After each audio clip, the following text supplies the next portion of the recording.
नमस्कार दोस्तों, मैं हूँ राज और आप देख रहे हो हाईवे 33। तो चलें दोस्तों आज की कहानी की सफ़र पर। दोस्तों ये कहानी जो हमें शेयर किए हैं, भेजे हैं, उनका नाम है जितेंद्र। ड्राइवर थे, एक टेंट हाउस का, एक कैटरिंग वाले का ट्रक चलाने का काम करते थे। साल था 2003, जगह हरियाणा के एक शहर। तो चलिए जितेंद्र जी के ही पॉइंट ऑफ व्यू से इस कहानी को शुरुआत करते हैं। दोस्तों मेरा नाम जितेंद्र है, मेरी उम्र लगभग 26 साल के आसपास की होगी।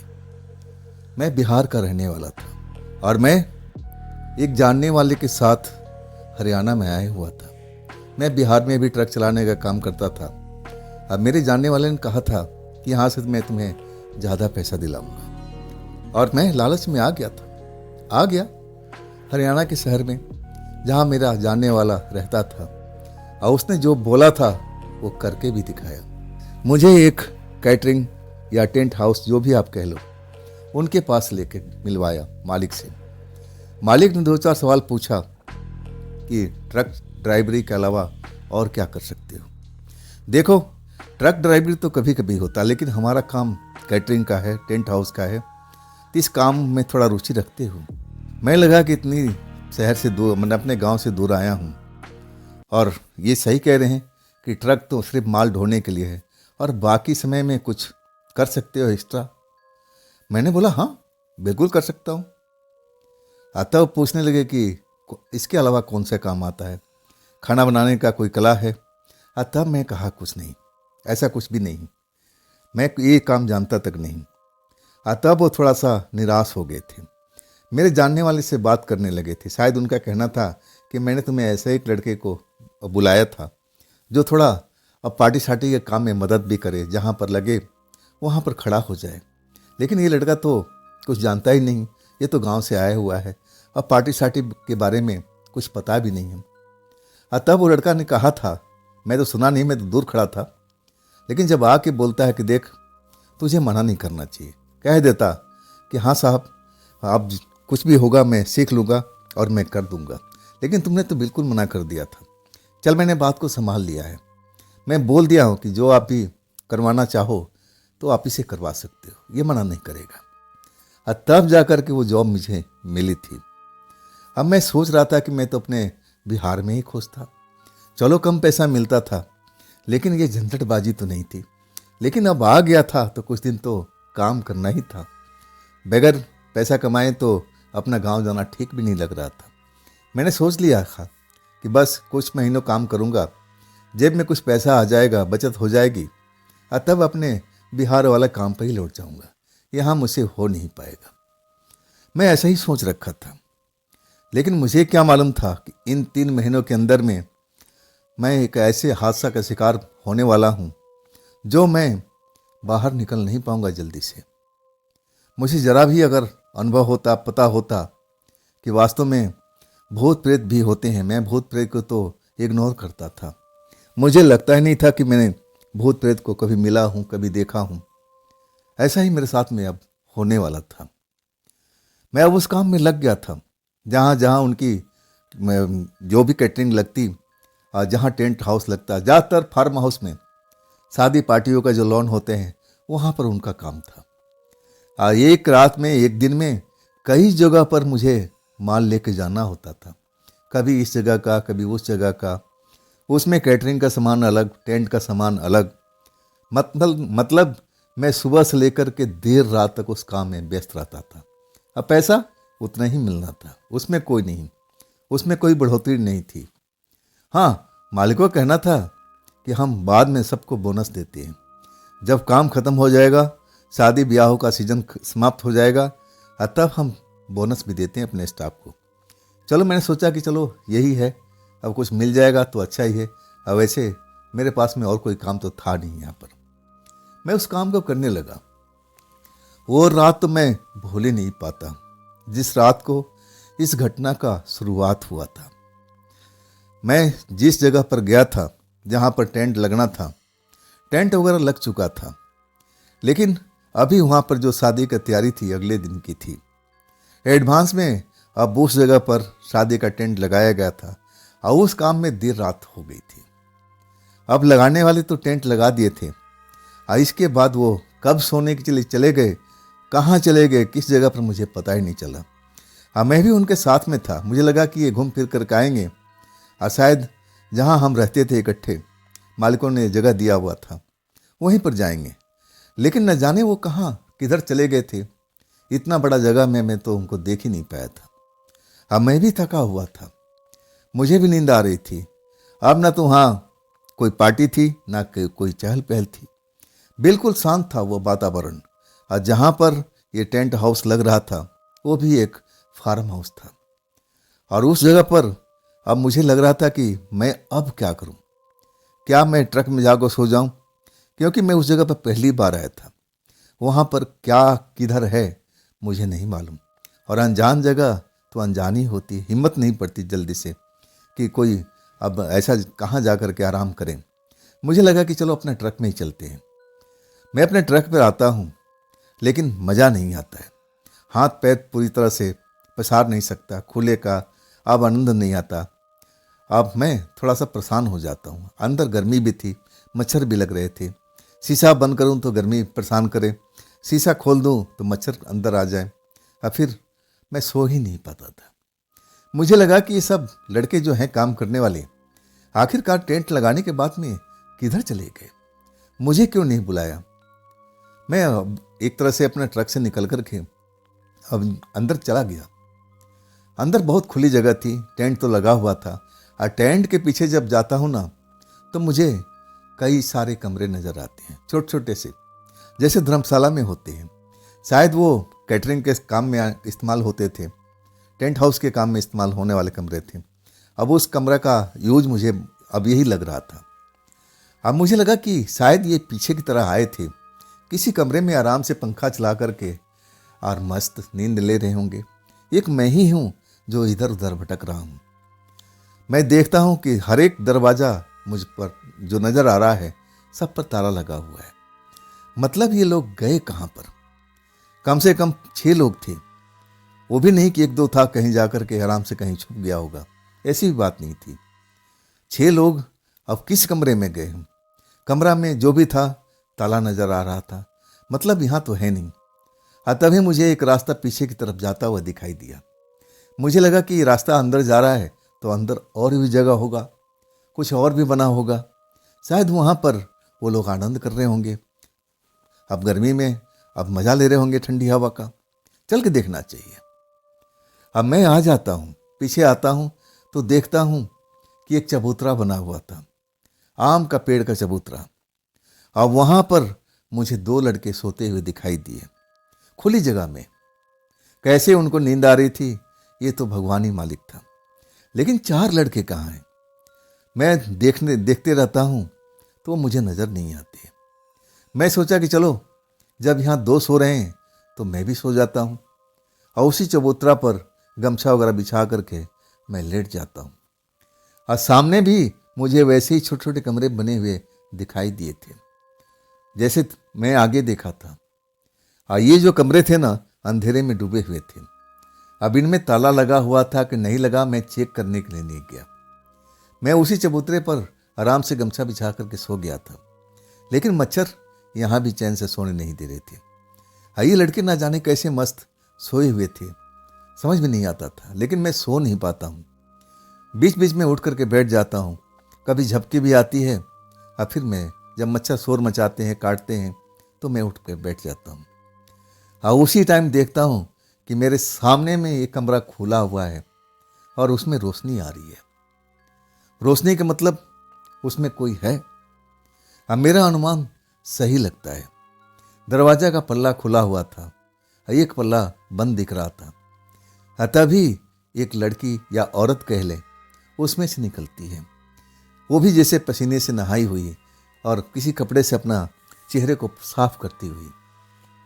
अचानक वो मुझे देख लेती है, और जैसे ही मुझे देखती है ना, हाथ के इशारा से बुलाने लगती है। मैं अब उस अनजान महिला को, जिसे मैं जानता तक नहीं, इस फार्म हाउस पर मैं पहली बार आया था। ये क्या मुझे जानती है? मैं ऐसे ही अपने मन में सोचने लगता हूँ। लेकिन जब बार बार इशारा करती है तो मुझे लगा कि कहीं ये जो आए थे 6 लोग, 2 तो यहाँ चबूतरा पर सो रहा है, 4 इसी कमरे में तो नहीं है। इनकी कोई जानकार होगी, कोई ना कोई बात है। मुझे चलकर देखना चाहिए, आखिर ये मुझे क्यों बुला रही है। आधी रात हो चुकी थी। अब मैं डरता तो था नहीं।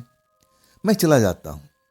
जब पास जाता हूँ ना, तो एक सुगंध मेरे कानों में, नाकों में महसूस होता है, बड़ा स्प्रे के जैसा, और जैसे आमतौर पर लड़कियां औरतें लगाया करती हैं वैसे ही खुशबू।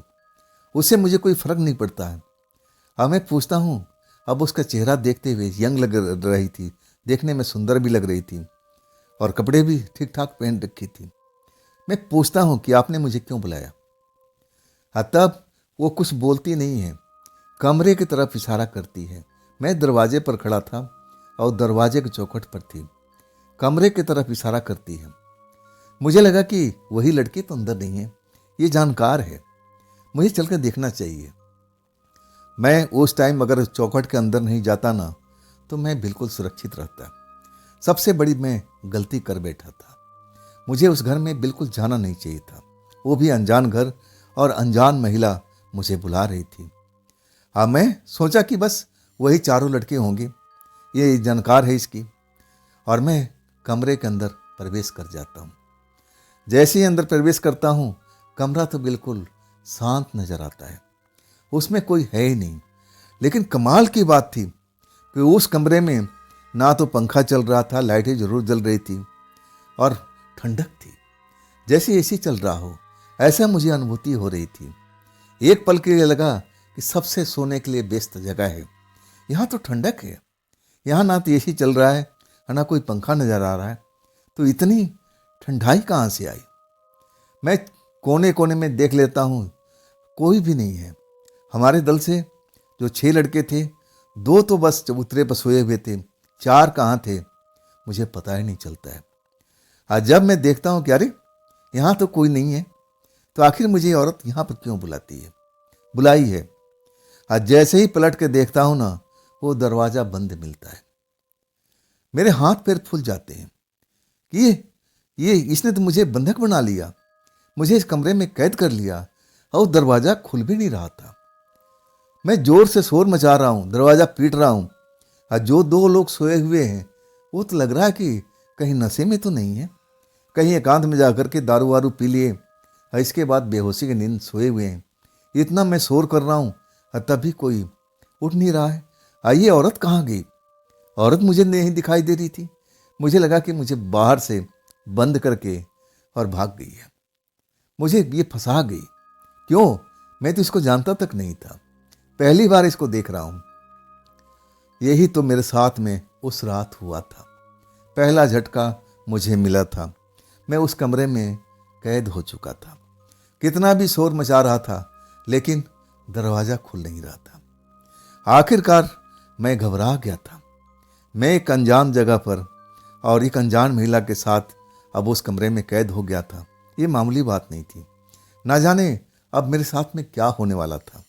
मैं इतना डरा हुआ था, अपने साथी को आवाज़ लगा रहा था, दरवाज़ा को पीट रहा था कि उनकी नींद खुल जाए और वो लोग आकर के दरवाज़ा खोल दे। मुझे लगा कि बाहर से सांकल उस महिला ने लगा दिया मुझे घर में भेज करके। लेकिन सबसे आश्चर्य जब हुई जब मैं थक गया था, ठंडक थी और मुझे थोड़ा आराम में मिलने लगा।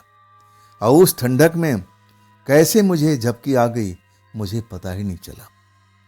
मैं अपने आप को एकदम जैसे मैं होश खो बैठा था। मुझे ऐसा लगा था जैसे किसी ने मेरे ऊपर में कोई जादू कर दिया हो, कोई ताकत का इस्तेमाल कर दिया हो, ऐसा मुझे लग रहा था। ऐसे पोजीशन में इस जगह पर जो मैं एक तरह से फंसा हुआ था, मुझे नींद कैसे आ सकती है, सोचने वाली बात है। लेकिन मुझे नींद आ चुकी थी। मैं जब थक गया चिल्लाते चिल्लाते, और जब मेरी कोई आवाज़ नहीं सुन रहा था तो परेशान होना ही था। और वही थक करके मैं ज़मीन पर बैठ जाता हूँ कि अब क्या होगा, मैं तो यहाँ फंस गया हूँ। अब वो लोग उठेंगे, अब मुझे ट्रक में नहीं देखेंगे तो बवाल कटेगा, मेरी सैलरी रुक जाएगी, मालिक न जाने क्या सोचेगा, क्या उसके मन में ख्याल आएगा कि आखिर मैं हूँ कहाँ पर। मेरे मन में बहुत तरह का सवाल चल रहे थे। और उल्टे सीधे, जिनका कोई और नहीं था ना कोई छोर था। ऐसी हालत में फंसने पर इंसान यही सब उल्टा पुल्टा सोचना शुरू कर देता है, जैसे मैं सोच रहा था। लेकिन जब मैं अपने नींद में आ जाता हूँ, या यूँ कहूँ कि मैं अपने होश खो बैठता हूँ, तब मुझे कुछ भी पता नहीं चलता। पता चलता है कि जैसे मेरे पास में मेरे दोस्त वगैरह आकर के लेट गए हों। जैसे उस कमरे में होता था, वहाँ तो बहुत लड़के थे। अब इतनी कम जगह होती थी, उसी में जगह बनाना पड़ता था। कोई पैर फेंकता था, कोई हाथ फेंकता था। वही लगा कि मैं उसी कमरे में सोया हुआ हूँ। अब मेरे जो साथी हैं अपने हाथ पैर मेरे जिस्म में होकर फेंक रहे हैं, और मैं वैसे सपने में सोच रहा था। ऐसा लग रहा था कि मैं सपना देख रहा हूँ, लेकिन वो सपना नहीं था, वो सब हकीकत था। कोई बगल में आकर के लेट गई थी, वही औरत। अब मुझे लग रहा था कि अपने उसी कमरे में हूँ जहाँ पर बहुत सारे मजदूर सोए हुए हैं, और उन मजदूरों के बीच मैं भी सो रहा हूँ। और कम जगह थी, बड़ी मुश्किल से हम सो पाते थे। वही मुझे लग रहा था। अब मुझे कई बार मैंने कोशिश किया कि आंखें खोलूं, अपने साथियों को बोलूं भाई थोड़ा सा सरक के सो लो, मुझे भी सुने तो। लेकिन ऐसा होता नहीं है। मैं अपनी आँख न खोल पाता हूँ, और ना मैं देख पाता हूँ, और ना कुछ महसूस कर सकता हूँ। ऐसा मुझे हुआ था। बस इतना लग रहा था कि मैं धक्का मुक्की में जरूर। मैं जैसे कई बार महसूस हुआ कि मेरी छाती पर कोई लेटा हुआ है, कोई बैठा हुआ है, वजन महसूस होता था। मैं दूर हटाने की कोशिश करता था, लेकिन हाथ पैर मेरे काम ही नहीं करते थे। अब इस तरफ सुबह हो चुकी थी और मेरी नींद खुलती है। अब फिर यूं कहिए कि मैं बेहोशी से जगा था। जब मैं जगता हूं ना, कमरे में कोई नहीं था, मेरे अलावा कोई नहीं था। बिल्कुल साफ सुथरा कमरा था, और ठंडक गायब हो चुकी थी। अब वहां पर ठंडक की जगह पर गर्मी अब शुरू हो चुकी थी। शायद वो स्टोर रूम के काम होता होगा, कैटरिंग का काम में आता होगा, हाँ तभी इतनी साफ सफाई थी। क्योंकि मैं गौर किया था कि जहाँ कैटरिंग सामान रखा जाता था वहाँ सफाई तो रहना जरूरी था। लेकिन अभी इस जगह पर गर्मी मुझे बर्दाश्त नहीं हो रही थी। सुबह होते ही गर्मी अब स्टार्ट हो गई थी, गर्मी का टाइम ही था। और मैं अपनी आंखें खोल करके देखता हूँ कि मैं कहाँ हूँ। तब मुझे याद आता है कि मैं तो उस चबूतरे पर सोया हुआ था, और इसके बाद कोई औरत मुझे आवाज़ लगाती है, और मुझे बस इतना ही पता था कि मैं चबूतरे पर सोया हुआ था, और वो औरत दरवाजे पर खड़ी हुई मुझे देख रही थी, और फिर हाथ के इशारा से मुझे बुलाने लगती है। मैं वहाँ जाता हूँ, और फिर मुझे कमरे में भेज दिया जाता है। और फिर वही ठंडक की एहसास होती है, और फिर मेरी आंखें लग जाती हैं। अब मैं सोच करके घबरा गया था। सुबह हो चुकी थी। आज जब मैं अपने तन पर वस्त्र देखता हूँ तो वस्त्र नाम की चीज थी ही नहीं। मैं आदम जात में था। कपड़े साइड में जैसे किसी ने फोल्ड करके रख दिए थे। ये कौन कर सकता है भाई? मेरे साथ में क्या किसी ने खेला किया है? कोई जानबूझ करके मुझे बेवकूफ बनाया है मेरी मजाक उड़ाने के लिए? मुझे तो एक पल में ऐसा ही लगा था, लेकिन ऐसा नहीं था। मैं उस औरत को देखा था, नई नई उम्र की औरत को। शायद उसका काम है, लेकिन ऐसा नहीं कर सकती। उसके बाद तो कमरे में मुझे नजर नहीं आई थी। बाहर से दरवाजा बंद था। कहीं मेरे साथियों का प्लान तो नहीं था कि कई साथी मुझसे जलते भी थे, मुझ पर मजाक भी उड़ाते थे, हंसते भी थे। अब मैं सब झेलता रहता था। मैं सोचता था कि चलो 2-3 महीने ये काम कर लूँगा, फिर अपने गांव लौट जाऊँगा। कई मुझसे जलते थे, मैं बताया ना। मुझे लगा कि मेरे साथियों को कोई काम होगा। अब मुझे तो मजाक बनाया गया। जल्दी से कपड़े पहनता हूँ, और फिर जैसे दरवाज़ा पाता हूँ तो दरवाज़ा तो खुला हुआ था। ये कैसे भाई? तब मैं समझ गया कि मैं किसी प्लान का हिस्सा था। मुझे ऐसा ही बेवकूफ़ बनाया गया है। ये सब मेरे साथियों का काम है। मैं गुस्से से बाहर निकलता हूँ, और तब वो चबूतरे पर सोते हुए दोनों लड़के मुझे दिखाई दे रहे हैं। मैं उनको उठाता हूँ, और वाकई में वो लोग नशे में थे। जब उठते हैं ना तो उनके मुंह से बदबू महसूस कर सकता था, दारू की बदबू। अब मैं उनसे पूछता हूँ कि ये मेरे साथ में क्या हुआ है? तुम लोग मेरे साथ में कोई गेम किए थे, मजाक किए थे? और तब वो कसम खाने लगे कि नहीं भाई, हम तो सो गए थे इसी जगह पर। हम तो अभी तुम उठा रहे हो तो हम उठे हैं। मैं पूछता हूँ कि 4 लड़के कहाँ हैं? कहने लगे वो साइड वाले में कमरे में, उस कमरे में सोए हुए थे, उसमें पंखा लगा हुआ था, लेकिन हम वहाँ सो नहीं पाए, पंखे की हवा गरम गरम लग रही थी। हम चबूतरे के पास में आ गए थे, उसी कमरे में हो गए, तुम जाओ देखो, और हम भी आ रहे हैं। वाकई में उस कमरे में जाता हूँ ना तो दरवाज़ा अब बिल्कुल बंद था, लेकिन अंदर से लॉक नहीं था। जैसे मैं पुश करता हूँ दरवाज़ा खुल जाता है। अब वाकई में पंखा चल रहा था और उसके नीचे चारों अभी तक पसीने में लथपथ हुए, गर्मी था, गर्मी शुरुआत थी, और वो लथपथ हुए सो रहे थे। मैं गुस्से में था, उनको उठाने की कोशिश करता हूँ, उठ भी जाते हैं, तब तक वो दोनों लड़के भी आ जाते हैं। मैं पूछता हूँ कि तुम लोगों ने मेरे साथ में कोई मजाक किया था, अगर है तो भाई बता दो। लेकिन वो आंखें फाड़ फाड़ के मुझे देख रहे थे और कहने लगे, जितेंद्र हम ऐसा मजाक नहीं करते जैसा तुम बता रहे हो। अरे हंसी दिल लगी अलग बात है, हम तो इसलिए तुम्हारे साथ में करते हैं कि टाइम पास हो जाए। जब तुम गुस्सा होते हो तो हम लोग को अच्छा लगता है, और हम ऐसा गंदा मजाक नहीं कर सकते।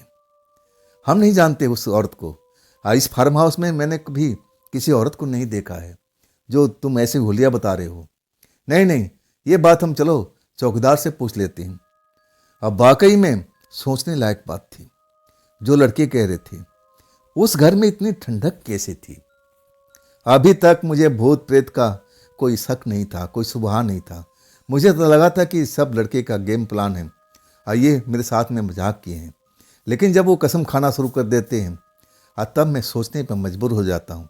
रही सही कसर, जब हम गेट पर पहुँचते हैं, वहाँ जो चौकीदार होता है, हम नाइट वाले से बात करते हैं कि क्या यहाँ पर कोई औरत भी रहती है? तब कहने लगे, नहीं बाबू, यहाँ कोई औरत नहीं रहती है, ये बस आप लोग हो। अब बाकी जब शादी पार्टी चलती है तो वो तो अलग बात है, लेकिन ये आज तो कोई नहीं था जहाँ तक मेरी नज़र में है। अगर कोई औरत जाती तो मुझे पता नहीं होता क्या? चौकीदार भी साफ बिल्कुल जो सच्ची बात थी वो बोल गया था। तब मैं गुस्सा हो गया था कि आप गेट की चौकीदारी करते हो।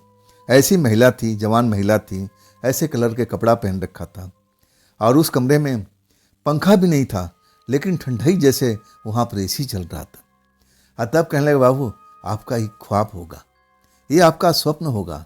हमने तो किसी औरत को अंदर जाती हुई देखा नहीं। अगर अंदर गई होती तो अंदर ही रहती ना। सचमुच में हमारे दोस्तों ने उस टाइम बहुत खोजबीन किया था कि कोई औरत वहाँ तो नहीं है, लेकिन कोई औरत नहीं थी। और चौकीदार का कहना था कि नहीं, हो ही नहीं सकता है कि मेरे रहते हुए कोई अंदर औरत चली जाए, अब मुझे जानकारी नहीं मिले। चौकीदार भी अपनी जगह पर बिल्कुल सही था। तब मैं पूछने लगे, बाबा आप कितने दिन से यहाँ पर काम कर रहे हो? तब कहने लगा, मैं पिछले 3 महीने से काम कर रहा हूँ। मैं अब उस टाइम मेरा दिमाग तो ठिकाने पर था नहीं। अब मैं यही सोचा कि मेरे दोस्तों का काम है ऐसे ही, लेकिन जब औरत का ख्याल आता था, जो मैंने देखा था, वो तो कोई मजाक नहीं था। इनका सभी कहना था कि यहाँ पर कोई औरत थी ही नहीं। हाँ, शादी विवाह होता है तो मेहमान आते हैं, गेस्ट आते हैं, हर तरह के औरत बच्चे आते हैं, लेकिन आज के टाइम में नहीं। कमाल की बात थी। खैर, इस घटना को तो मैं भूलने की बहुत कोशिश किया, और उसके बाद अब सारा सामान हमें उठाना ही था। और वहाँ कम पार्टी, अब मालिक को कहना था कि उस जगह पर मालिक जो पार्टी होती थी बहुत कम हुआ करती थी। एक तो अंदर में जगह था, वो काफ़ी अंदर था, और वहाँ पर बड़ी मुश्किल से लोग बाग लेते थे, नहीं तो अक्सर वो खाली रहती थी। ऐसी जगह पर थी बनी हुई। लेकिन उसके बाद मैं 2-3 बार उस जगह पर गया, लेकिन दिन के टाइम में उस जगह भी गया चबूतरे के पास में, और वो जो छोटे छोटे कमरे बने हुए थे, जिस एक कमरे में फंसा हुआ था, वो कमरे में कोई ताला बंद नहीं था, खुला ही रहता था। ना तो उसमें पंखा मैंने लगा देखा, हाँ लाइट जरूर था, लेकिन औरतों का नाम निशान वहाँ पर कोई भी नहीं था। तो उस रात मेरे साथ में हुआ क्या था? मेरे सोच सोच करके मेरे सर में दर्द हो जाता था कभी कभी। मैं जब उस चीज़ों को ध्यान करता था कि आखिर मेरे जिस्म से कपड़ा कौन उतारा था। तब जाकर के ये जिक्र मैं अपने दोस्त के साथ किया, अपने गांव वाले दोस्त के साथ में। तब कहने लगा कि कहीं कोई भूत प्रेत का साया तो नहीं था वहाँ पर, क्योंकि अब वो लड़का जो था ना, भूत प्रेत में बहुत इंटरेस्ट लेता था, गांव में भी। और जब हम उसकी बात को नकार देते थे कि ऐसा कुछ भी नहीं है, वो कहता था कि उस पीपल के पेड़ के पास में मैंने एक भूतनी को देखा है। तब हम लोग उस पर हंसते थे कि तुझे ही भूतनी क्यों दिखाई देती है, हम लोग क्यों नहीं नजर आती है। हम लोग हंसते थे और तब वो चिढ़ जाता है और कहता कि जिस दिन तुम्हें नजर आएगी ना, तब तुम मेरे से बात करना, तब उनका पता लगेगा कि वास्तव में होती है कि नहीं होती है। अभी तक तुम्हें नजर नहीं आई है ना। आज वो बोल रहा था तो मुझे लगा कहीं वो मेरा मजाक तो नहीं उड़ा रहा है, लेकिन वो सीरियस था। कहने लगा कि जितेंद्र, ऐसा भी हुआ है, मैं किस्से कहानी में पढ़ा हूँ कि कोई ऐसी आत्मा होती है जो और किसी को नज़र नहीं आती है, और जिसको वो दुख देना चाहती हो, तकलीफ देना चाहती हो, या फिर उसके साथ में प्रेम करना चाहती हो, तो उसको दिखाई देती है, और अच्छा खासा इंसान के रूप में। कहीं उस रात में जो तुम उस औरत को देखे थे, कहीं वो कोई भूतनी तो नहीं थी जो तुम्हारा अब उसका दिल तुम्हारे ऊपर में आ गया हो। वो बिल्कुल सीरियस था। अगर वो मजाक करता तो हंसता। तब मैं कहने लगा, अरे भाई छोड़ो, एक तो मेरे साथ में ऐसी घटना घटी, तुम मुझे बिहार से लेकर के यहाँ पर आए और तुम मेरे साथ में मजाक और उड़ा रही हो। तब कहने लगे, नहीं भाई, इस चीज़ को तुम भी पता करो और मैं भी पता करूँगा। देखना, दोबारा उसके चक्कर में कभी मत आना। चाहे तुम्हें कितना भी फुसलाने को, बहलाने को अगर कोशिश करे, उसके पास बिल्कुल मत फटकना। मेरे दोस्त ने बहुत ज्ञान की बातें बताया जो मुझे बिल्कुल झूठ लग रही थी। ऐसा हो ही नहीं सकता है, मैं ऐसी शक्तियों को मानता ही नहीं हूँ। मैं अपने मन में जरूर सोच रहा था, वो बोले जा रहा था, मैं उसकी बात को सुन रहा था, टोका टोकी नहीं कर रहा था। तब अपनी बात समाप्त करता है, कहता है, जितेंद्र, ऐसी औरत तुम्हें फिर दिखे ना तो बिल्कुल उसके नज़दीक मत जाना, और उसकी कोई भी बात बिल्कुल मत मानना। क्या पता आज तुम्हें मिल जाए, कल मिल जाए, कभी परसों मिल जाए, तुम्हारे साथ में कोई खेल खेल दे। वो मुझे डरा दिया था और मैं डर भी गया था। मुझे लगा कि क्या वास्तव में ऐसी चीज़ें होती हैं। अपने दोस्त पर मुझे ज़्यादा विश्वास नहीं था।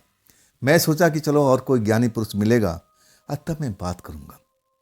आज संजोग से मुझे उसी फार्म हाउस पर फिर जाना पड़ा। एक दिन के बाद में वहाँ पार्टी थी, लेकिन तैयारी तो हमें पहले ही करनी थी। वहाँ पूरा इंतज़ाम करना था, सारा माल ट्रक में लोड हो करके, और मैं अपने साथियों के साथ वहाँ चला जाता हूँ। और सुबह के टाइम में काम कुछ लंबा था। अब लंबा काम के लिए अब तैयारी भी तो वक्त भी चाहिए ना। मैं ट्रक तो लगा दिया, अब उतारने का काम मेरे साथियों का था। वही सब उतार रहे थे, मेरे पास में वक्त ही वक्त था। मैं उसी चौकीदार के पास में आ जाता हूँ, उसके पास बैठता हूँ और फिर बातचीत करना शुरू कर देता हूँ। मैं पूछता हूँ कि चाचा एक बात बताओ, आपको 3 महीना हो गया या ज़्यादा हो गया इस जगह पर? तब कहता है कि नहीं बेटा, मुझे 3 महीना हुआ है। तब मैं पूछता हूँ कि आप ऐसी शक्तियों पर विश्वास करते हो, भूत प्रेत पर यकीन करते हो? तब कहने लगा, हाँ बेटा, मैं ज़रूर करता हूँ। ऐसे किस्से कहानियाँ तो मैं सुन चुका हूँ, लेकिन अपनी आंखों से मैं कभी देखा नहीं। तब मैं कहता हूँ, चाचा वो जो घटना है ना, मैं आज भी भूल नहीं पा रहा हूँ। जिस औरत को हम ढूंढ रहे थे, वो औरत हमें इस जगह पर दोबारा नहीं मिली, तो इसका क्या मतलब हो सकता है? चाचा कहने लगे कि भाई, ये आपका ख्वाब हो सकता है। इस जगह पर ऐसी कोई शक्ति होती तो मुझे क्यों नहीं दिखाई देती? मैं गेट पर जरूर आता हूँ और कभी कभी राउंड भी मारता हूँ। अगर वो होती तो मुझे ज़रूर नजर आती। अब फिर कहने लगे, चाचा कि अब तो मेरी ड्यूटी समाप्त हो चुकी है, अब मैं जा रहा हूँ। अब देखो, एक गार्ड साहब दूसरा आ गए हैं। दूसरा गार्ड आ चुका था। आज जो नाइट ड्यूटी वाले थे, जो 3 महीने से काम कर रहे थे, अब वो चले जाते हैं क्योंकि उनकी ड्यूटी समाप्त हो चुकी थी। जब नया गार्ड आता है ना, तो थोड़ा पहलवान टाइप का था, लंबाई भी था और स्वस्थ भी दिख रहा था। मुझसे पूछने लगा, आपका ट्रक है? मैंने बोला, हाँ, मैं ड्राइवर हूँ, मेरा ट्रक नहीं, मालिक का है। अब फिर बातचीत शुरुआत हो गई। मैं उससे जानकारी लेने लगा और वो भी मना कर दिया कि नहीं, मैं तो भाई ऐसी शक्ति पर विश्वास नहीं करता हूँ। आज तक मैंने कभी देखा नहीं, तो उन पर यकीन कैसे करूँ? लेकिन लोग बाग बताते हैं कि ऐसी शक्तियाँ होती हैं, जिनको यकीन करना है करते हैं, और जिनको यकीन नहीं होता है वो ना करें। बात खत्म हो चुकी थी। अब इसके बाद तैयारी जो चल रही थी ना, कम नहीं थी, काम फैला हुआ था। अब मजदूर कम पड़ रहे थे। अब जितने थे उतने में ही तो काम करना था। आज थे 7 मजदूर, एक बढ़ा हुआ था। तब भी वो काम समाप्त नहीं हो रहा था। रात हो गई, कई बार बिजली भी गई, काम रुकना पड़ा। तब जाकर के आधी रात हो चुकी थी। मुझे तो लगा था कि हम आराम करेंगे, लेकिन मैं उस जगह पर उस पेड़ के पास जाने का हिम्मत नहीं कर सकता था जहां पर चबूतरा था। सामने जिस कोठरी में बंद हो चुका था, उस जगह पर तो नहीं। नाइट वाले गार्ड आ चुके थे। अब मैं कहने लगा कि चाचा कोई सोने का स्थान बता दो। तब वो एक स्थान बताए, चल करके मुझे दिखाए कि ये काम करो, इस कमरे का ताला मैं खोल देता हूँ, इसके अंदर में पंखा भी लगा हुआ है, तुम आराम से सांकल बंद कर लेना और अंदर में सो जाना। वैसे ये कमरा किसी को हम देते नहीं हैं, और ख़ास करके तुम्हारे लिए मैं खोला हूँ, तो थोड़ा ध्यान भी रखना, किसी को पता नहीं लगना चाहिए कि इस कमरे में तुम सोए हो, नहीं तो मेरी नौकरी खतरे में पड़ जाएगी। मैं उस चाचा को शुक्रिया अदा करता हूँ कि चलो आपने मेरे लिए कमरा खोल दिया। और कमरा साफ़ सुथरा था और उसमें बिछावन भी थे और पंखा भी सही चल रहा था। अब मैं जा कर के उसमें अंदर से सांकल बंद करके और सो जाता हूँ। अब थका हुआ था दिन भर का, जल्दी ही लेटते ही नींद आ जाती है। इसके बाद जैसे उस रात हुआ था, जैसे मेरे कोई सीने पर आके बैठ गया हो, कोई अपनी तरफ खींच रहा हो, कभी पैर फैला रहा हो, अजीब अजीब तरह का मुझे महसूस होने लगा। अब कई बार अपने आंखें खोलने की कोशिश कर रहा था कि मैं आंखें खोल के देखूं। अब मुझे लगता था कि मैं उसी कमरे में हूँ, अपने जहाँ सारे मजदूरों के साथ सोता था ग्रुप में। मुझे वही लगा था कि मैं उसी ग्रुप में हूँ। ये लड़के मुझे जैसे हर रात तंग करते हैं, कोई पैर अब मेरे ऊपर पेट पे फेंक देता है, कभी कहीं फेंक देता है। मैं उनको हटाता रहता हूँ कि भाई थोड़ा आगे सरक जाओ, जगह काफ़ी है, तुम तो खाम मेरी तरफ आ रहे हो। वैसे ही लग रहा था। मैं बोलने की कोशिश कर रहा था लेकिन आवाज़ नहीं निकल रही थी। मैं देखने की कोशिश करता था लेकिन आँख नहीं खुलती थी। और ऐसे ही सारी रात अजीब अजीब तरह का मुझे महसूस हो रहा था, बड़ा अजीब सा लग रहा था। और जब सुबह होती है तो मेरी आँख खुलते ही अपने शरीर को देखता हूँ तो फिर उसी रात वाला सीन मुझे नज़र आ जाता है। मैं आज भी बिना कपड़े का था, कपड़ा सिरहाने रखा हुआ था, वो भी किसी ने तह लगा करके आराम से रख दिया था। ये कैसे हो सकता है? और मैं कुंडी देखता हूँ तो कुंडी अंदर से बंद है। मतलब जब तक मैं इस दरवाजे को ना खोलूं तब तक किसी का हिम्मत नहीं था कि अंदर आ जाए, और कोई रास्ता ही नहीं था। तो ये कौन किया मेरे साथ में? कमाल की बात थी। और मैं याद करने की कोशिश करता हूँ तो कई बार ऐसा मुझे महसूस हुआ था कि जैसे मैंने खुशबू सूंघा था उस कमरे में जब मैं जा रहा था पहली बार, औरत ने मुझे हाथ के इशारे से बुलाया था, अब वैसी खुशबू मेरे नाकों में महसूस हुई थी। सही कहूँ ना, जैसे ही वो खुशबू की याद आती है मैं सिहर उठता हूँ, डर जाता हूँ, कपड़े पहनता हूँ और सांकल खोल करके बाहर भागता हूँ। सीधा चाचा के पास में आ जाता हूँ, नाइट ड्यूटी वाले के पास में। कहते हैं चाचा ये तो आज मेरे साथ में फिर ऐसा ही हो गया। बात क्या है चाचा? चाचा कहते हैं पहले चाबी दे दो। देखो ये बात किसी को बोलना भी मत कि मैंने तुम्हारे लिए कमरा खोला था, नहीं तो मेरी नौकरी खतरे में पड़ जाएगी। तुम अब शांत होकर बताओ, लेकिन किसी को पता नहीं लगना चाहिए। मैं पूरी कहानी बता देता हूँ कि चाचा ऐसा ऐसा मेरे साथ में रात में महसूस हुआ। इसके बाद एक खुशबू भी मुझे उसी औरत का लगा जो मैं पहली रात उससे मिला था उस कमरे में। और इसके बाद कपड़ा मेरा जिस्म पर था नहीं, जैसे उस कमरे में हुआ था। ये सब क्या है चाचा? ये सब क्या है? आज तो कोई मेरे दोस्त यहाँ तक नहीं आया था, मैं कमरे के अंदर में था, सांकल अंदर से बंद कर रखा था, तो कोई मतलब ही नहीं होता। तो ये सब क्या है? चाचा भी हैरान थे। अब मुझे शांत कराने लगे। देख बेटा, सबसे बड़ी गलती मैंने किया है कि मैं तेरे लिए कमरा खोल दिया था, मुझे खोलना नहीं चाहिए था। अगर ये बात मेरे मालिकों तक पहुंच जाती है तो मेरी अब एक तरह से नौकरी चली जाएगी। बेटा अगर मेरी नौकरी बचाना चाहता है तो ये अपने साथियों से बात बिल्कुल मत करना, लेकिन मैं तुमसे वादा करता हूँ ये बात की जानकारी मैं निकाल कर रखूँगा कि आखिर इस जगह पर ऐसा क्यों हो रहा है और ये औरत कौन है जो तुम्हें बार बार दिखती है। दिखती तो एक ही बार थी, मैं साफ कहूँ, लेकिन वो मुझसे टकराती है। ऐसा क्यों होता है? मेरे जिस्म से कपड़े क्यों उतर जाते हैं? जैसे किसी ने फोल्ड करके आराम से रखा हो, तय लगा के रखा हो। ये कौन करता है? चाचा मुझसे प्रॉमिस किए थे कि बेटा इस बात को मैं जरूर पता लगाऊंगा, आज जल्द से जल्द पता लगाऊंगा। जो इसका पहला चौकीदार था ना, अब दूसरी जगह पर काम करता है और वो इस जगह का पुराना चौकीदार है। अब वो जानता होगा, मैं उससे मिलूंगा जब यहाँ से छूटूंगा, और मैं जब शाम को लौटूंगा ना, अगर तुम यहाँ पर रहोगे तो मैं जो भी जानकारी होगी मैं तुम्हें बताऊंगा। सच कहूँ ना, डर तो बहुत लगा था, लेकिन मेरे शरीर को कोई नुकसान नहीं हुआ था, बस यही थी। और ना मुझे और कोई तकलीफ हुआ था, लेकिन एहसास हो रहा था कि मेरे शरीर के साथ में किसी ने खेला है, मेरे साथ में वो किया है जो नहीं करना चाहिए था। मुझे अब एक तरह से घृणा होने लगती है ऐसी बातें सोच करके। मन ही मन अब मैं सब कुछ महसूस करता हूँ, लेकिन चाचा की नौकरी की सवाल थी, इसलिए मैं अपने साथियों को बोल नहीं पाता हूँ। अब काम भी बाकी था, कुछ सामान भी लाने थे अपने यहाँ से। मैं ट्रक लेके जाता हूँ, अब फिर सामान लोड करके वापस आता हूँ। तब तक शाम हो चुकी थी। अब फिर उस जगह पर मैं पहुँच चुका था, उसी जगह पर जहाँ पर मैं आने से कतराने लगा था, लेकिन नौकरी की सवाल थी। ट्रक से माल खाली होने लगा था। अब खाली होने का मतलब एक लंबा टाइम चलना था। अब वही होता है। तब तक चाचा आ गए थे। मैं चाचा के पास चला जाता हूँ, चाचा से राम राम करके और उनके पास बैठ जाता हूँ। चाचा कहते हैं कि हम कुछ देर में बात करेंगे, तुम चिंता मत करो, मैं सब कुछ पूछ करके आया हूँ, समझ कर आया हूँ, और आगे क्या होगा वो भी जानता हूँ, लेकिन अभी नहीं, थोड़ा सा माहौल शांत हो जाने दो, जब बिल्कुल लगे तब मेरे पास में आना।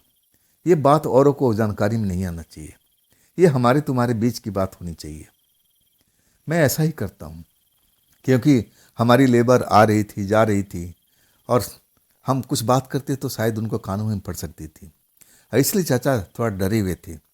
आखिरकार जब लड़के थक जाते हैं, काम रुक जाता है, अब फिर पास के होटल पर जाते हैं खाना खाने के लिए, और मुझे भी कहते हैं कि चलो जितेंद्र खाना खा के आए, जैसे हर रात होता था। मैं भी उनके साथ में चला जाता हूँ, खाना खा के लौटता हूँ। तब वो नींद में एक तरह से मस्त होते हैं कि बस उनको सोना ही होगा, और लड़के जहाँ जहाँ जगह उनको मिलता है, अब जहाँ पंखा चल रहा हो या ठंडी हवा का इंतज़ार है, वहाँ चले जाते हैं। लेकिन मैं कहीं नहीं जाता हूँ, मैं गेट पर चाचा के साथ बैठ जाता हूँ।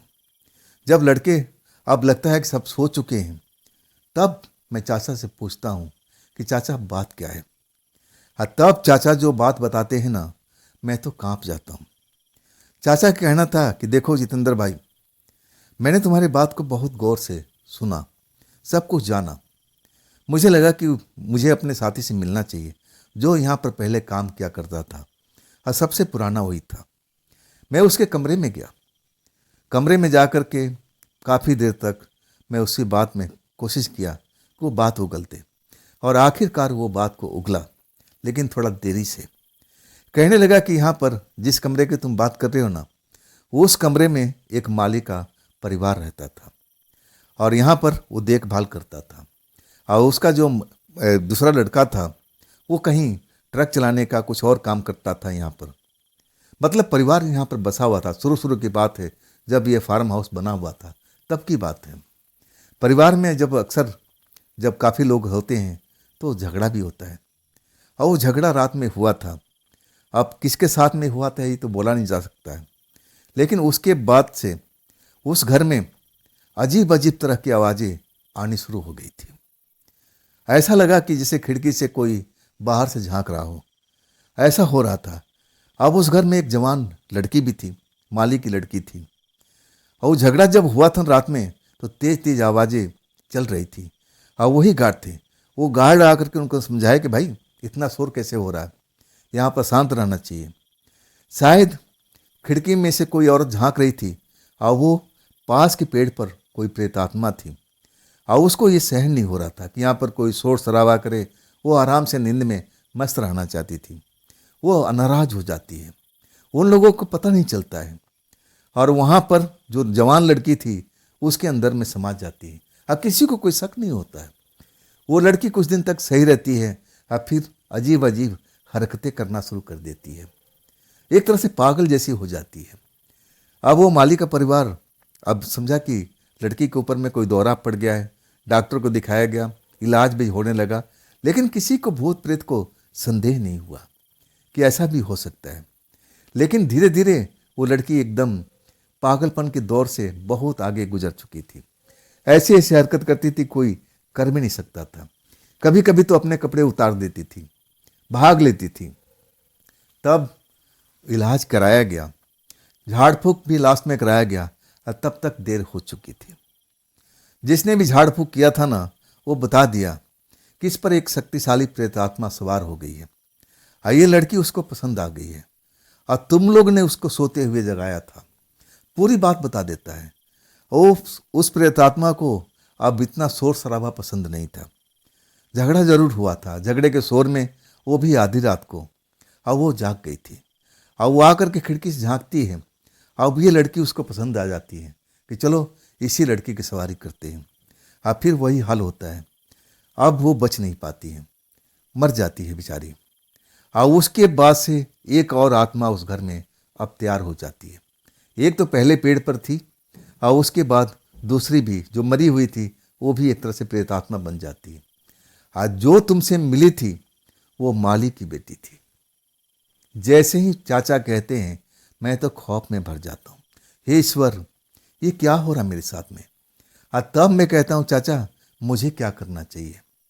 और तब चाचा कहते हैं, बेटा मैं तो कहूँगा कि तू अच्छे तांत्रिक से जाके मिल, तू अपने आप को झाड़ फूक करवा, कहीं तेरे ऊपर में उसका साया तो नहीं है।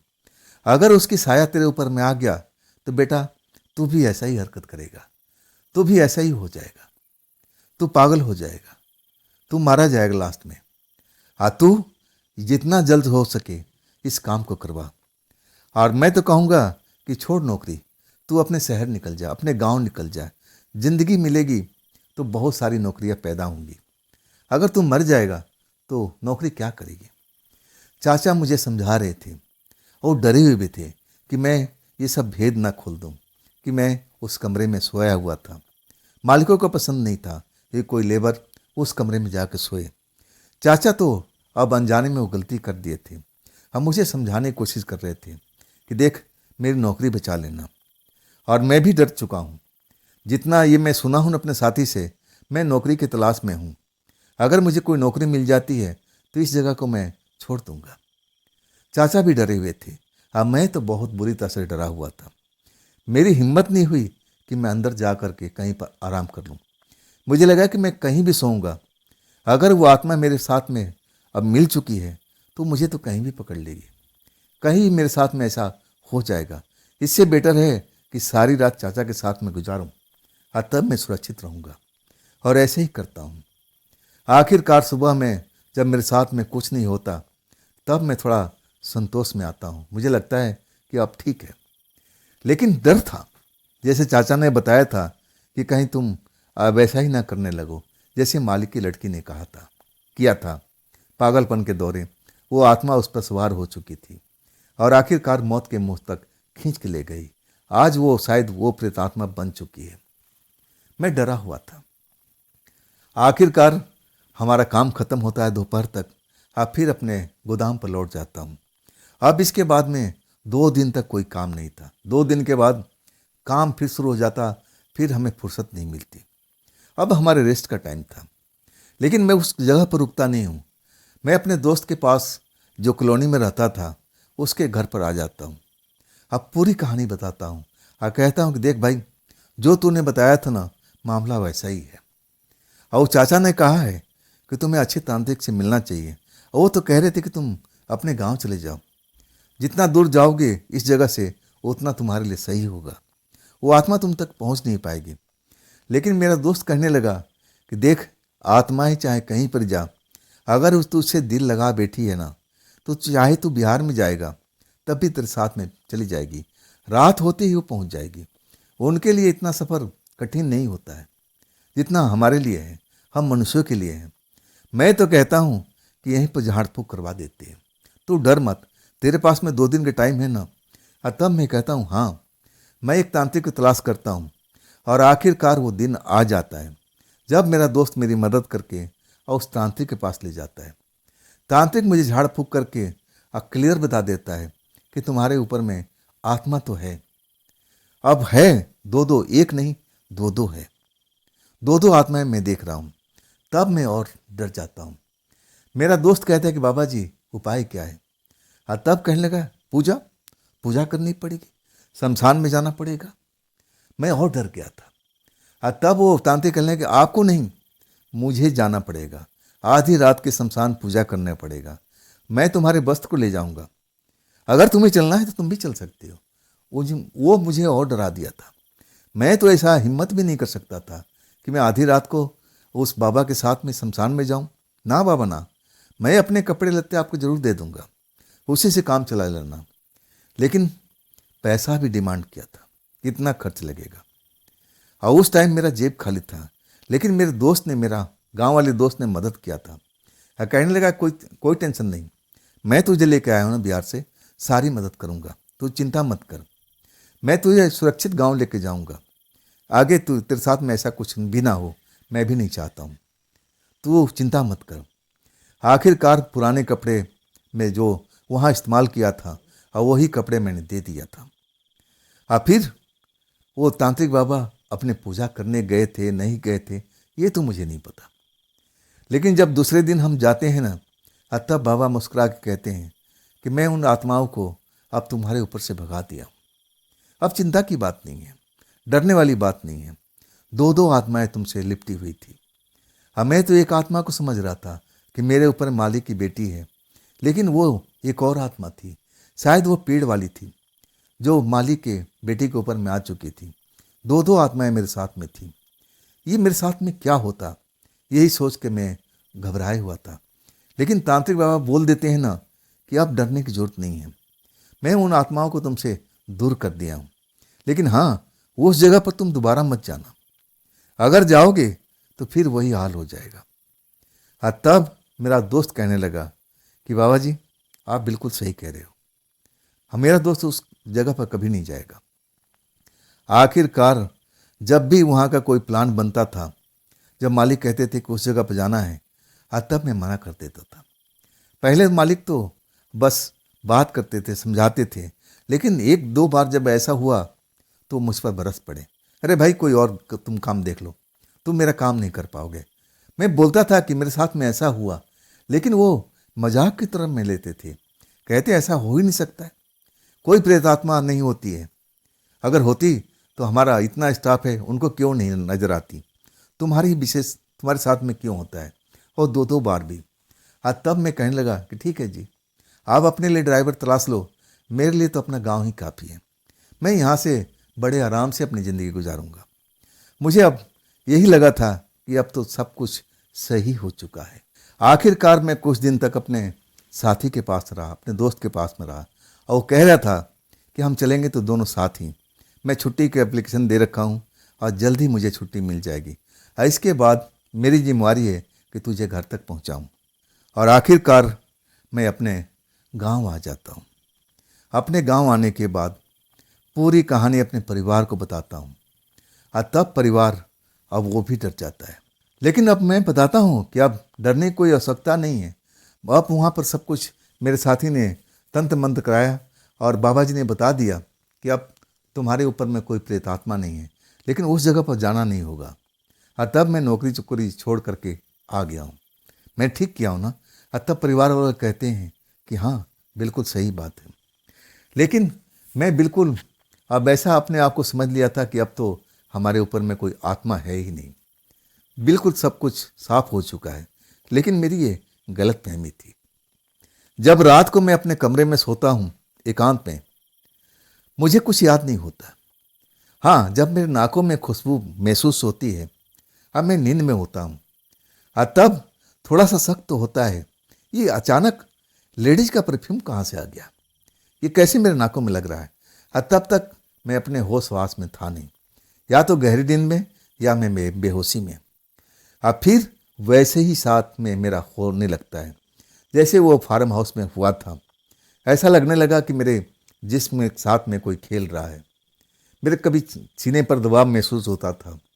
ऐसा ही मेरे साथ में हुआ और कई बार मैं आँख खोलने की कोशिश करता हूँ लेकिन खुल नहीं पाता है। उसको धकेलने की कोशिश करता हूँ कि कोई हट जाए मेरे ऊपर में जो भी है, लेकिन ऐसा मैं कर भी नहीं पाता हूँ। हाथ पैर नहीं चलते हैं, ना जुबान काम करती है। ऐसा मुझे अब क्यों होता था, ऐसा ही फिर हुआ था। आज जब मैं उठता हूँ सुबह में ना, कमाल की बात थी, सेम वैसे ही मेरे जिस्म में कोई कपड़े नहीं हुए, बिल्कुल कपड़े अब अलग रखे हुए थे, फोल्ड करके, जैसे किसी ने संभाल कर रखा हुआ था। मैं चीखने लगता हूँ, चिल्लाने लगता हूँ। अब तब तक मेरा परिवार जाग जाता है। सुबह सुबह की बात थी। कपड़े में तो पहन चुका था। अब फिर अपनी कहानी बताने लगता हूँ। ये सब सुनकर के मेरे परिवार वाले एकदम डर जाते हैं। आपस में बात करने लगते हैं कि हम इसको कहाँ लेके चलें, कहाँ लेके चलें। तब जाकर के एक बजरंग बली का मंदिर था हमारे गांव का बाहर, और वहाँ पर एक पुजारी जी बुजुर्ग थे, उनके पास मुझे लेके गया। पूरी परिवार वालों ने कहानी बताई। अब बाबा जी ने मुझसे खुद पूछा था कि तुम्हें कैसा अनुभव होता है जब वो प्रेतात्मा आती है, तुम्हें क्या लगता है। तब मैं कहता हूँ, बाबा जी मुझे तो लगता है कोई खुशबू का एहसास होता है। अब फिर मेरी आंखें तो पहले ही बंद होती हैं, मैं नींद में होता हूँ, फिर मैं अपनी आंखें खोल नहीं पाता हूँ। ना तो मैं अपने हाथ में हरकत पाता हूँ, ना जिसमें हरकत पाता हूँ। मैं बोलना चाहता हूँ लेकिन जुबान काम नहीं करती, जिसे चिपक गई हो। ना तो मैं हिल डुल सकता हूँ, ऐसा मुझे होता है। इसके बाद सीने पर दबाव महसूस होता है। ऐसा लगता है कि मेरे सीने के साथ में कोई चिपटा हुआ है, अब कुछ गलत हरकत कर रहा है, लेकिन मैं एकदम अपने आप को लाचार पाता हूँ। ऐसा लगता है कि सब सपने में चल रहा है। मुझे एहसास होता है कि मैं लेबर रूम में हूँ, जहाँ पर हमारे साथी वगैरह अब रात में रुकते थे। हम एक साथ में अब चटाई बिछा के सोते थे। वहाँ थोड़ा जगह की कमी थी। मुझे लगा किसी ने हाथ पैर फेंक दिया हो, ऐसे मुझे एहसास होता था। सब बातें बताता हूँ। तब आंखें बंद कर लेते हैं बाबा जी। फिर काफ़ी देर तक आंखें बंद करके फिर जब खोलते हैं तब कहते हैं कि मैं सब समझ गया हूँ, चिंता की बात नहीं हूँ, लेकिन तुम्हें कुछ दिन तक यहाँ पर आना पड़ेगा। मुझे भभूत माथे पर लगाते हैं और कुछ पानी पीने के देते हैं, जल वगैरह, जैसे गंगा जल होता है। कहते हैं कि 5 बार तो कम से कम तुम यहाँ पर आओ, तब देखना ये सब कुछ समाप्त हो जाएगा। बजरंग बली तुम पर बिल्कुल खुश हो जाएंगे। ये दुष्ट शक्तियाँ तुम्हारे ऊपर से उतर जाएगी, फिर भाग जाएगी। बजरंग बली के ऊपर में तुम विश्वास रखो। अब आखिर परिवार वालों ने अब कह दी कि बाबा जी 5 क्या, हम तो 10 बार आएंगे, हम तो आते रहेंगे अगर ये सब काम हो जाता है। और फिर क्या था, मंगलवार शनिवार खास के ये दिन तो बजरंग बली का होता है। फिर मैं शाम के टाइम आरती के टाइम, सुबह के टाइम आरती के टाइम पहुंचने लगा था। मेरे पास उस टाइम कोई नौकरी भी नहीं थी, ना काम था। मेरे परिवार वाले भी ये भी नहीं चाहते थे कि मैं काम पर जाऊं। ट्रक चलाने का मतलब दूर दूर तक जाना, कुछ भी हो सकता है। अब मुझे खोना नहीं चाहते थे।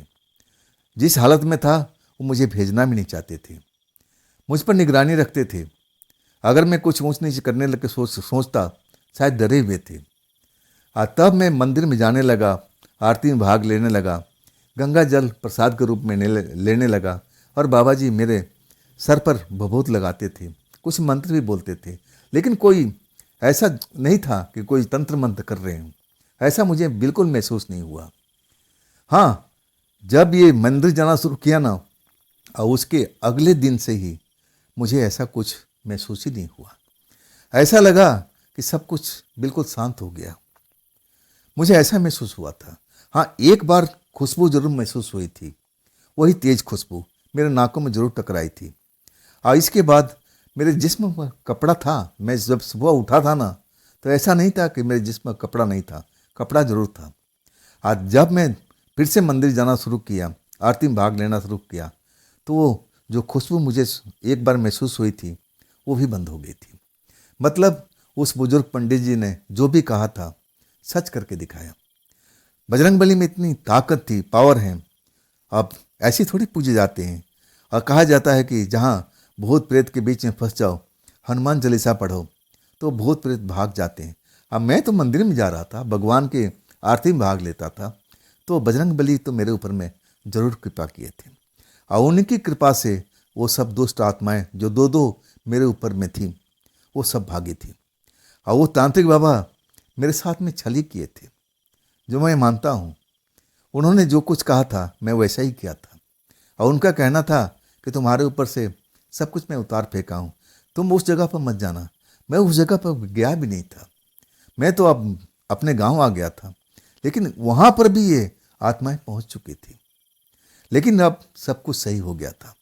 और इसके बाद कुछ दिन जरूर घर पर रहा, और फिर मेरी नौकरी मिल गई थी। अब तो मैं शादीशुदा हूँ और बाल बच्चे वाला भी हूँ। तो दोस्तों, ये थी जितेंद्र जी की भेजी हुई घटना। ये घटना कैसी लगी आपको, कमेंट में ज़रूर बताइएगा। और दोस्तों, अगर आपके पास भी ऐसी कोई घटना है, कहानी है जो मुझे आप भेजना चाहते हो, तो आप मेरे इंस्टाग्राम पर, मेरे व्हाट्सएप नंबर पर, मेरे मेल आईडी पर अपनी कहानी को आप मुझे शेयर कर सकते हो।